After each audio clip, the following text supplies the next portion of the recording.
जहां हुए बलिदान मुखर्जी वह कश्मीर हमारा है। हर भारतीय जनसंघ का, हर भारतीय जनता पार्टी का कार्यकर्ता अपने संस्थापकों के द्वारा दे गए उस मंत्र को लेकर के, जो डॉक्टर श्यामा प्रसाद मुखर्जी ने 1952 में जो मंत्र देश को दिया था, पंडित दीनदयाल उपाध्याय जी ने जो हुंकार उस समय भरी थी,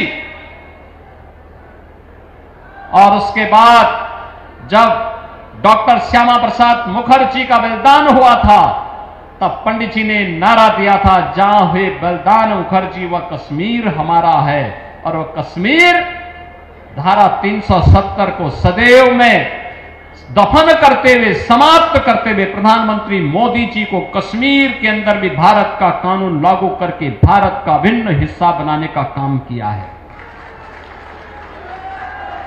कश्मीर कांग्रेस और अन्य दलों के लोगों ने देश के लिए एक नासूर बनाया था। आज प्रधानमंत्री मोदी जी ने कश्मीर को फिर से धरती का स्वर्ग बनाने का काम किया है। बहनों और भाइयों, लोग कहते थे क्या अयोध्या में राम मंदिर बन पाएगा?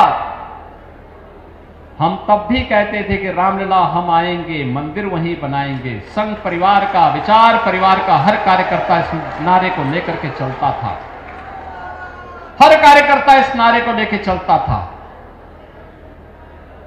देश के सेकुलर दलों के लिए असंभव था, लेकिन भारत की राष्ट्रवादी मिशन और भारत और भारतीयता के प्रति समर्पित हर नौजवान के लिए संभव था। और मोदी जी आए, डबल इंजन की सरकार आई, अयोध्या में भगवान राम का भव्य मंदिर का निर्माण भी हो गया, रामलला विराजमान भी हो गए।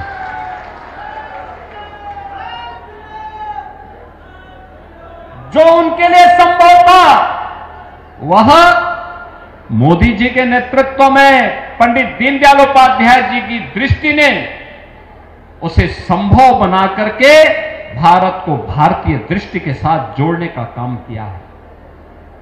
बहनों और भाइयों, आज जब इस स्मृति महोत्सव के साथ जुड़ने का सौभाग्य मुझे प्राप्त हो रहा है,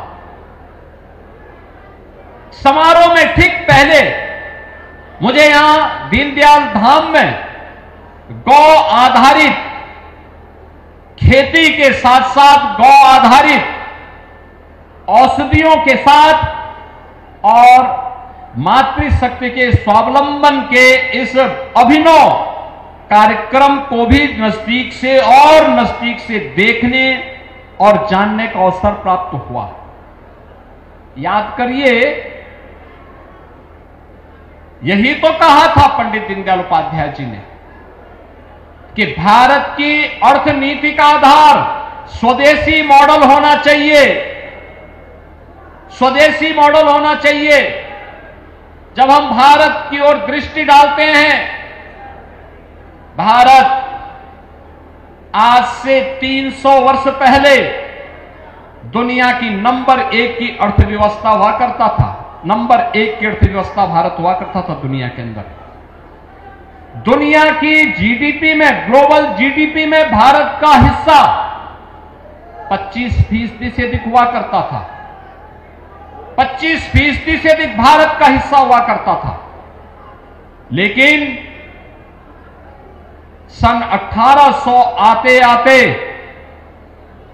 भारतीयों का जो शोषण हुआ, भारतीय उद्योग धंधों को नष्ट किया गया, भारत की कृषि को विदेशी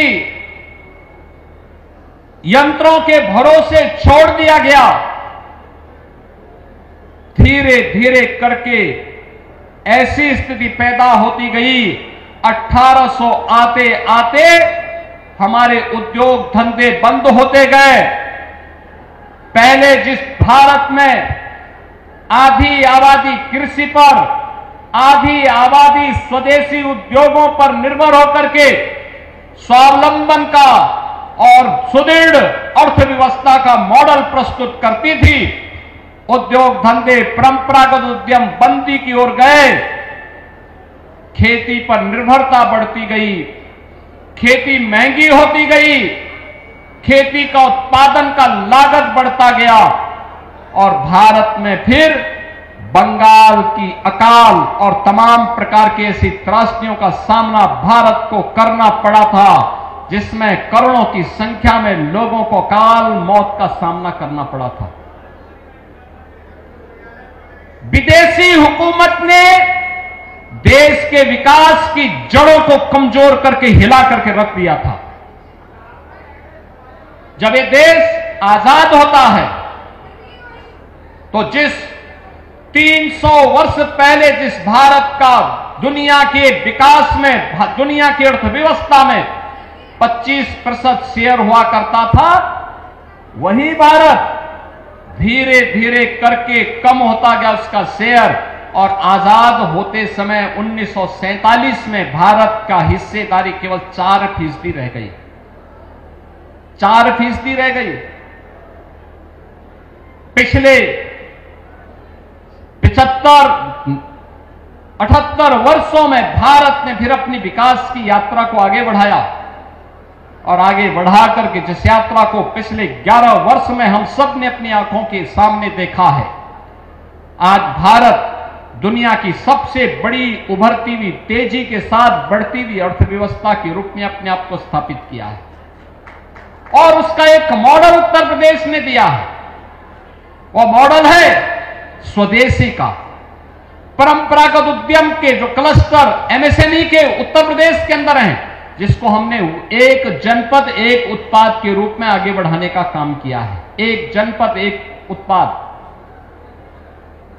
इसने रोजगार का भी सृजन किया है।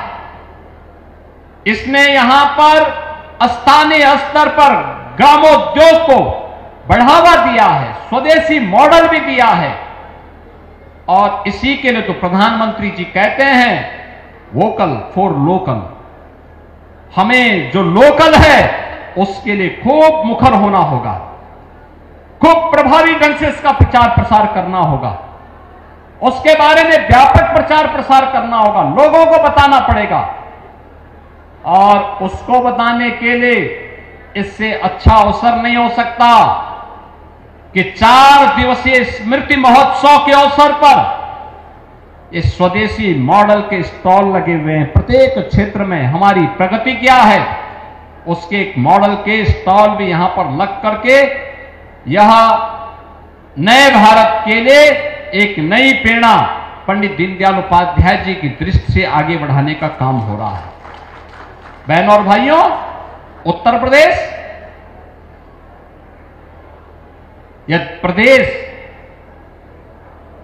जब यह देश आजाद हुआ था, देश का सबसे संपन्न राज्यों में गिना जाता था। देश की अर्थव्यवस्था में उत्तर प्रदेश का शेयर 14% हुआ करता था, लेकिन यह घटता गया, धीरे धीरे करके घटता गया। उत्तर प्रदेश जो नंबर 1 की अर्थव्यवस्था 1947 से 1960 के बीच था, हम लोग जब 17 में आए तब उत्तर प्रदेश देश की 7वीं 8वीं अर्थव्यवस्था रह गया था। और पिछले 8 वर्ष के अंदर प्रधानमंत्री मोदी जी के मार्गदर्शन में जो एक नए सिरे से कार्य होना प्रारंभ हुआ है, आज उसका परिणाम है कि उत्तर प्रदेश के अंदर इन 8 वर्षों में हम उत्तर प्रदेश को फिर से देश की नंबर 2 की अर्थव्यवस्था बनाने में सफल हुए हैं। ये नंबर 2 की अर्थव्यवस्था बनाने का जो योगदान है, इसमें जो महत्वपूर्ण भूमिका का निर्वहन जिन कार्यों से हुआ है, उनमें से एक है 1 डिस्ट्रिक्ट 1 प्रोडक्ट की योजना, 1 डिस्ट्रिक्ट 1 प्रोडक्ट की स्कीम, यानी जिसके एक जनपद एक उत्पाद का ये एक स्वदेशी मॉडल है। हमारा हस्तशिल्पी, हमारा कारीगर जो भी उत्पाद बनाता है, अगर हम उसको खरीदते हैं, उसके लिए बाजार उपलब्ध करवाते हैं, तो हमारा पैसा हमारे हस्तशिल्पी और कारीगरों के जेब में जाएगा, वह देश के विकास में लगेगा। अगर हम विदेशी वस्तु खरीदते हैं उसका मुनाफा विदेशों में जाएगा और फिर वही मुनाफा भारत के अंदर आकर के आतंकवाद के खिलाफ, उग्रवाद के खिलाफ, आतंकवाद के खिलाफ इस्तेमाल हो सकता है। इसीलिए कहा जा रहा है कि स्वदेशी वस्तुओं को हमें खरीदना चाहिए, उसको हम खरीदेंगे, हमारा पैसा हमारे देश में हमारे ही हस्तशिल्पी और कारीगरों की खुशहाली का आधार बनेगा और खुशहाली का आधार बनकर के भारत को समृद्ध और सशक्त बनाने में योगदान देगा।